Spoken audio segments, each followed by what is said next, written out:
بسم اللہ الرحمن الرحیم اعوذ باللہ من الشیطان الرجیم بسم اللہ الرحمن الرحیم السلام علیکم۔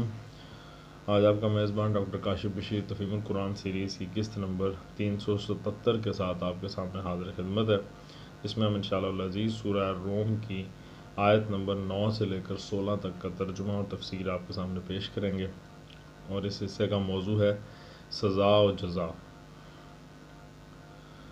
بسم اللہ الرحمن الرحیم۔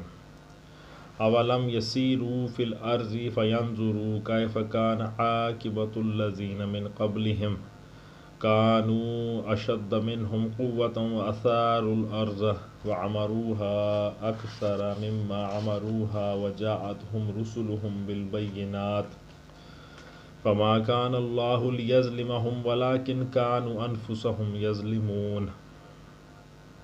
ترجمہ: اور کیا یہ لوگ کبھی زمین میں چلے پھرے نہیں ہیں کہ انہیں ان لوگوں کا انجام نظر آتا جو ان سے پہلے گزر چکے ہیں؟ وہ ان سے زیادہ طاقت رکھتے تھے، انہوں نے زمین کو خوب ادھیڑا تھا اور اسے اتنا آباد کیا تھا جتنا انہوں نے نہیں کیا ہے۔ ان کے پاس ان کے رسول روشن نشانیاں لے کر آئے، پھر اللہ ان پر ظلم کرنے والا نہ تھا مگر وہ خود ہی اپنے اوپر ظلم کر رہے تھے۔ تفسیر میں آتا ہے یہ آخرت کے حق میں تاریخی استدلال ہے۔ مطلب یہ ہے کہ آخرت کا انکار دنیا میں 2-4 آدمیوں نے نہیں کیا، انسانی تاریخ کے دوران میں کثیر التعداد انسان اس مرض میں مبتلا ہوتے رہے ہیں، بلکہ پوری قومیں ایسی گزری ہیں جنہوں نے یا تو اس کا انکار کیا ہے یا اس سے غافل ہو کر رہی ہیں، یا حیات بعد الموت کے متعلق ایسے غلط عقیدے ایجاد کر لیے ہیں جن سے آخرت کا عقیدہ بے معنی ہو کر رہ جاتا ہے۔ پھر تاریخ کا مسلسل تجربہ یہ بتاتا ہے کہ انکار آخرت جس صورت میں بھی کیا گیا ہے، اس کا لازمی نتیجہ یہ ہوا کہ لوگوں کے اخلاق بگڑے، وہ اپنے آپ کو غیر ذمہ دار سمجھ کر شتر بے مہار بن بیٹھے، انہوں نے ظلم و فساد اور فسق و فجور کی حد کر دی، اور اسی چیز کی بدولت قوموں پر قومیں تباہ ہوتی چلی گئیں۔ کیا ہزاروں سال کی تاریخ کا یہ تجربہ جو پے در پے انسانی نسلوں کو پیش آتا رہا ہے، یہ ثابت نہیں کرتا کہ آخرت ایک حقیقت ہے جس کا انکار انسان کے لیے تباہ کن ہے؟ انسان کا شیشہ ثقل کا اسی لیے تو قائل ہوا ہے کہ تجربے اور مشاہدے سے اس نے مادی اشیاء کو ہمیشہ زمین کی طرف گرتے ہوئے دیکھا۔ انسان نے زہر کو زہر اسی لیے تو مانا ہے کہ جس نے بھی زہر کھایا وہ ہلاک ہوا۔ اسی طرح جب آخرت کا انکار ہمیشہ انسان کے لیے اخلاقی بگاڑ کا موجب ثابت ہوا ہے، تو کیا یہ تجربہ یہ سبق دینے کے لیے کافی نہیں ہے کہ آخرت ایک حقیقت ہے اور اس کو نظر انداز کر کے دنیا میں زندگی بسر کرنا غلط ہے؟ اس کے بعد آیت میں آیا کہ وہ ان سے زیادہ طاقت رکھتے تھے، انہوں نے ان زمین کو خوب ادھیڑا تھا۔ تفسیر میں آتا ہے اصل میں لفظ اثار الارض استعمال ہوا ہے، اس کا اطلاق زراعت کے لیے ہل چلانے پر بھی ہو سکتا ہے اور زمین کھود کر زیر زمین پانی، نہریں، کاریزیں اور معدنیات وغیرہ نکالنے پر بھی، یعنی جتنے بھی ڈیولپمنٹ ورکس ہیں وہ اس میں آتے ہیں۔ پھر آیا کہ اور اسے اتنا آباد کیا تھا جتنا انہوں نے نہیں کیا ہے۔ تفسیر میں آتا ہے اس میں ان لوگوں کے استدلال کا جواب موجود ہے جو محض مادی ترقی کو کسی قوم کے صالح ہونے کی علامت سمجھتے ہیں۔ وہ کہتے ہیں کہ جن لوگوں نے زمین کے ذرائع کو اتنے بڑے پیمانے پر ایکسپلائٹ کیا ہے، استعمال کیا ہے، جنہوں نے دنیا میں عظیم الشان تعمیری کام کیے ہیں اور ایک شاندار تمدن کو جنم دیا ہے، ایک پوری تہذیب قائم کر دی ہے، بھلا یہ کیسے ممکن ہے کہ اللہ تعالیٰ ان کو جہنم کا ایندھن بنا دے؟ قرآن اس کا جواب دیتا ہے کہ یہ تعمیری کام پہلے بھی بہت سی قوموں نے بڑے پیمانے پر کیے ہیں، پھر کیا تمہاری آنکھوں نے نہیں دیکھا کہ وہ قومیں اپنی تہذیب اور اپنے تمدن سمیت پیوند خاک ہو گئیں اور ان کی تعمیر کا کسر فلک بوس زمین پر آ رہا؟ جس خدا کے قانون نے یہاں عقیدہ حق اور اخلاق صالحہ کے بغیر محض مادی تعمیر کی یہ قدر کی ہے، آخر کیا وجہ ہے کہ اسی خدا کا قانون دوسرے جہان میں انہیں واصل بجہنم نہ کرے؟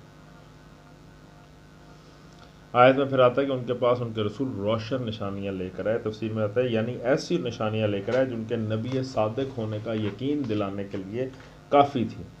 اس سیاق و سباق میں انبیاء کی آمد کا ذکر کا مطلب یہ ہے کہ ایک طرف انسان کے اپنے وجود میں اور اس سے باہر ساری کائنات کے نظام میں اور انسانی تاریخ کے مسلسل تجربے میں آخرت کی شہادتیں موجود تھیں، اور دوسری طرف پے در پے ایسے انبیاء بھی آئے جن کے ساتھ ان کی نبوت کے برحق ہونے کی کھلی کھلی علامتیں پائی جاتی تھیں، اور انہوں نے انسانوں کو خبردار کیا کہ فی الواقع آخرت آنے والی ہے۔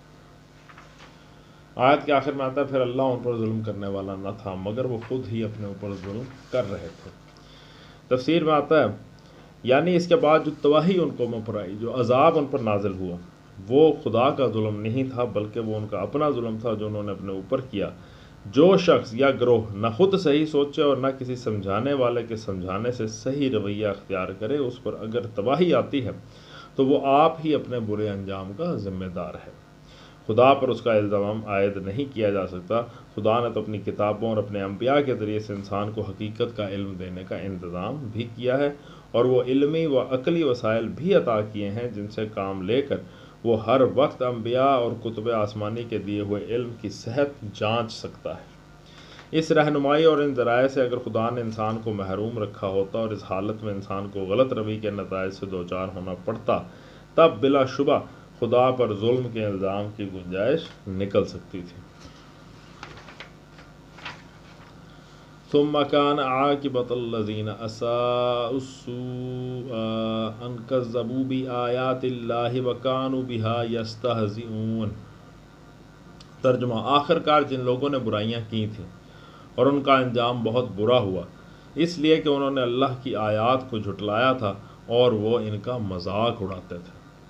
اللہ یبدأ الخلق ثم یعیدہ ثم الیہ ترجعون۔ اللہ ہی خلق کی ابتدا کرتا ہے، پھر وہی اس کا اعادہ کرے گا، پھر اسی کی طرف تم پلٹائے جاؤ گے۔ تفسیر میں آتا ہے یہ بات اگرچہ دعوے کے انداز میں بیان فرمائی گئی ہے مگر اس میں خود دلیل دعویٰ بھی موجود ہے۔ صریح عقل اس بات پر شہادت دیتی ہے کہ جس کے لیے خلق کی ابتدا کرنا ممکن ہو، اس کے لیے اسی خلق کو دوبارہ کرنا، اس کا اعادہ کرنا بدرجہ اولا ممکن ہے۔ خلق کی ابتدا تو ایک امر واقعہ ہے جو سب کے سامنے موجود ہے، جس کا سب مشاہدہ کر رہے ہیں، اور کفار و مشرکین بھی مانتے ہیں کہ یہ اللہ تعالیٰ ہی کا فعل ہے۔ اس کے بعد ان کا یہ خیال کرنا سراسر نامعقول بات ہے کہ وہی خدا جس نے اس خلق کی ابتدا کی ہے اس کا اعادہ نہیں کر سکتا، اس کو دوبارہ سے سر انجام نہیں دے سکتا۔ یہ ایک غلط بات ہے۔ وَيَوْمَ تَقُومُ السَّاعَةُ يُبْلِسُ الْمُجْرِمُونَ۔ ترجمہ: اور جب وہ ساعت برپا ہوگی اس دن مجرم حق دک رہ جائیں گے۔ وہ ساعت برپا ہوگی یعنی اللہ تعالیٰ کی طرف پلٹنے اور اس کے حضور پیش ہونے کا جب وقت آئے گا، اس دن مجرم حق دک رہ جائیں گے۔ تفسیر میں آتا ہے اصل میں لفظ ابلاس استعمال کیا گیا ہے جس کے معنی ہے سخت مایوسی اور صدمے کی بنا پر کسی شخص کا گم سم ہو جانا، امید کے سارے رستے بند پا کر حیران و ششدر رہ جانا، کوئی حجت نہ پا کر دم بخود رہ جانا۔ یہ لفظ جب مجرم کے لیے استعمال کیا جائے تو ذہن کے سامنے اس کی یہ تصویر آتی ہے کہ ایک شخص عین حالت جرم میں بھرے ہاتھوں یعنی ریڈ ہینڈڈلی پکڑا گیا، نہ فرار کی کوئی راہ پاتا ہے، نہ اپنی صفائی میں کوئی چیز پیش کر کے بچ نکلنے کی توقع رکھتا ہے، اس لیے زبان اس کی بند ہے اور وہ انتہائی مایوسی و دل شکستگی کی حالت میں حیران و پریشان کھڑا ہے۔ اس مقام پر یہ بات بھی سمجھ لینی چاہیے کہ یہاں مجرمین سے مراد صرف وہی لوگ نہیں ہیں جنہوں نے دنیا میں قتل، چوری، ڈاکے اور اس طرح کے دوسرے جرائم کیے، بلکہ وہ سب لوگ مراد ہیں جنہوں نے خدا سے بغاوت کی ہے، اس کے رسولوں کی تعلیم و ہدایت کو قبول کرنے سے انکار کیا ہے، آخرت کی جواب دہی کے منکر یا اس سے بے فکر رہے ہیں اور دنیا میں خدا کے بجائے دوسروں کی یا اپنے نفس کی بندگی کرتے رہے، خواہ اس بنیادی گمراہی کے ساتھ انہوں نے وہ افعال کیے ہوں یا نہ کیے ہوں جنہیں عرف عام میں جرائم کہا جاتا ہے۔ مزید برآں اس میں وہ لوگ بھی شامل ہیں جنہوں نے خدا کو مان کر، اس کے رسولوں پر ایمان لا کر، آخرت کا اقرار کر کر پھر دانستہ اپنے رب کی نافرمانیاں کیں اور آخر وقت تک اپنی اس باغیانہ روش پر ڈٹے رہے۔ یہ لوگ جب اپنی توقعات کے بالکل خلاف عالم آخرت میں یکا یک جی اٹھیں گے اور دیکھیں گے یہاں تو واقعی وہ دوسری زندگی پیش آ گئی ہے جس کا انکار کر کے یا جسے نظر انداز کر کے وہ دنیا میں کام کرتے رہے تھے، تو ان کے حواس باختہ ہو جائیں گے اور وہ کیفیت ان پر طاری ہوگی جس کا نقشہ یبلس المجرمون کے الفاظ میں کھینچا گیا ہے۔ لم یکن لہم من شرکائہم شفعاء وکانوا بشرکائہم کافرین۔ ترجمہ: ان کے ٹھہرائے ہوئے شریکوں میں کوئی ان کا سفارشی نہ ہوگا اور وہ اپنے شریکوں کے منکر ہو جائیں گے۔ ان کے ٹھہرائے ہوئے شریکوں میں کوئی ان کا سفارشی نہیں ہوگا۔ تفسیر میں آتا ہے شرکاء کا اطلاق 3 قسم کی ہستیوں پر ہوتا ہے۔ شرکاء، ایک ملائکہ، انبیاء، اولیاء اور شہداء و صالحین، جن کو مختلف زمانوں میں مشرکین نے خدائی صفات و اختیارات کا حامل قرار دے کر ان کے آگے مراسم عبودیت یعنی عبادت کرنا انجام دیے ہیں۔ وہ قیامت کے روز صاف کہہ دیں گے کہ تم یہ سب کچھ ہماری مرضی کے بغیر بلکہ ہماری تعلیم و ہدایت کے سراسر خلاف کرتے رہے، اس لیے ہمارا تم سے کوئی واسطہ نہیں، ہم سے کوئی امید نہ رکھو کہ ہم تمہاری شفاعت کے لیے خدائے بزرگ کے سامنے کچھ عرض بھی کریں گے۔ دوسری قسم ان اشیاء کی ہے جو شعور یا بے جان ہیں، بے شعور ہیں، جیسے چاند، سورج، سیارے، درخت، پتھر اور حیوانات وغیرہ۔ مشرکین نے ان کو خدا بنایا اور ان کی پرستش کی اور ان سے دعائیں مانگی، مگر وہ بیچارے بے خبر ہیں کہ اللہ میاں کے خلیفہ صاحب یہ ساری نیاز مندیاں ان کے سامنے کیوں کر رہے ہیں۔ ظاہر ہے کہ ان میں سے بھی کوئی وہاں ان کی شفاعت کے لیے آگے بڑھنے والا نہیں ہوگا۔ تیسری قسم ان اکابر مجرمین کی ہے جنہوں نے خود کوشش کر کے مکر و فریب سے کام لے کر جھوٹ کے جال پھیلا کر طاقت استعمال کر کے دنیا میں خدا کے بندوں سے اپنی بندگی کروائی، مثلا شیطان، جھوٹے مذہبی پیشوا، ظالم و جابر حکمراں، یا یہ وہاں خود گرفتار بلا ہوں گے۔ اپنے ان بندوں کی سفارش کے لیے آگے بڑھنا تو درکنار، ان کی تو الٹی کوشش ہی ہوگی کہ اپنے نامہ اعمال کا بوجھ ہلکا کریں اور دادر محشر کے حضور یہ ثابت کر دیں کہ یہ لوگ اپنے جرائم کے خود ذمہ دار ہیں، ان کی گمراہی کا وبال ہم پر نہیں پڑنا چاہیے۔ اس طرح مشرکین کو وہاں کسی طرف سے بھی کوئی شفاعت بہم نہ پہنچے۔